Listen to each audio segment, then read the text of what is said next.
शिवपुराणातील जलाचे अत्यंत महत्त्वाचे फायदे. नंबर 1.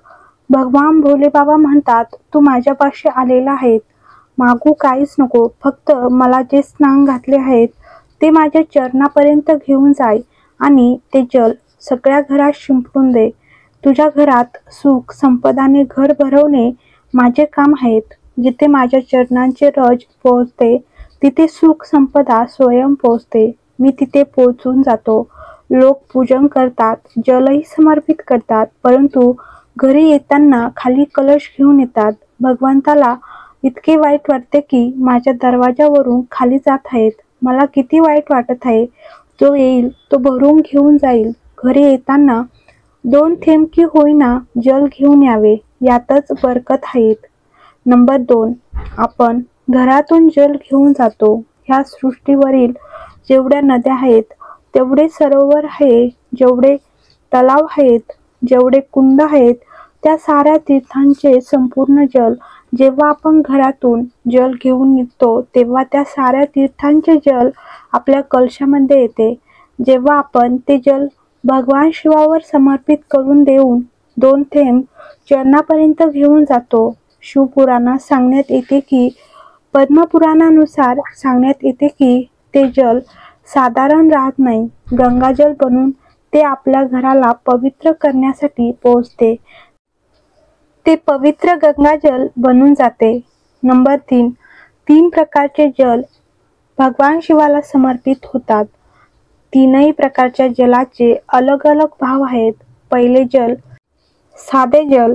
घरातून पाणी घेऊन गेले, जल घेऊन गेले, भगवान शिवाला समर्पित केले, तो आपण आपल्या घराचा ॲड्रेस सांगितला. भगवान शिवाला जल समर्पित करून आपल्या आनंदासाठी भगवान शिवाकडून काही प्राप्त केले. दुसरे जल. जलाच्या कलशात थोडेसे अत्तर टाकून भगवान शंकराला जेव्हा समर्पित केले जाते.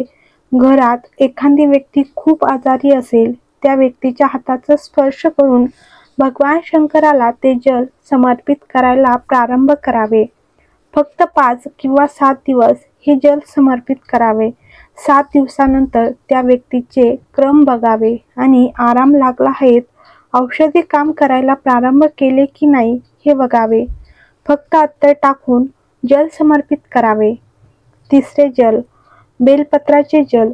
शिवपुराणात सांगण्यात येते की एका कलशातील जलात 1 बेलपत्र टाकून ते जल भगवान शिवाला समर्पित करावे आणि आपल्या मनातील कामना भगवान शंकराला सांगावी.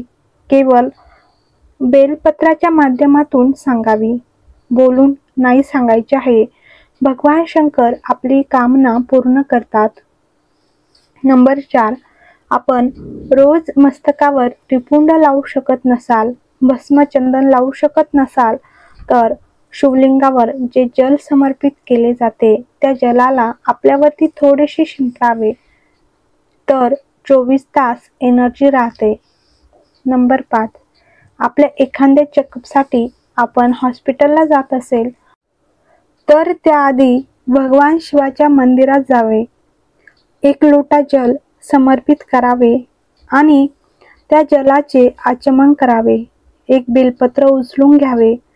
तुम्ही खाणार असाल तर ठीक, नाहीतर आपल्या पर्समध्ये ठेवावे किंवा मग खिशात ठेवावे आणि त्या बेलपत्राला घेऊन हॉस्पिटलमध्ये जावे आणि कुंदकेश्वर महादेवाचे नाव घेऊन जावे. कधीच मोठा आजार निघणार नाही. नंबर 6. 1 लोटा जल भगवान शिवाला समर्पित केल्याने 3 दोष समाप्त होतात.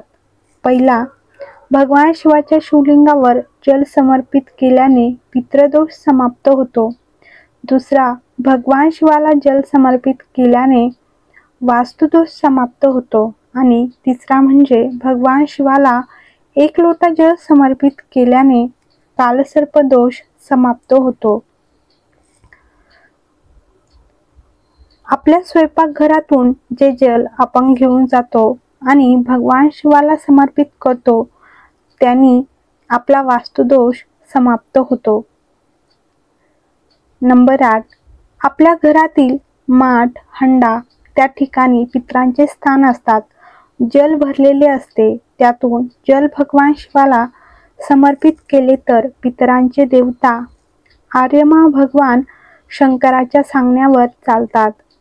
त्यामुळे ते जल शिवाला प्राप्त झाल्यावर आर्यमा संतुष्ट होऊन पितरांना फल प्राप्त करतात.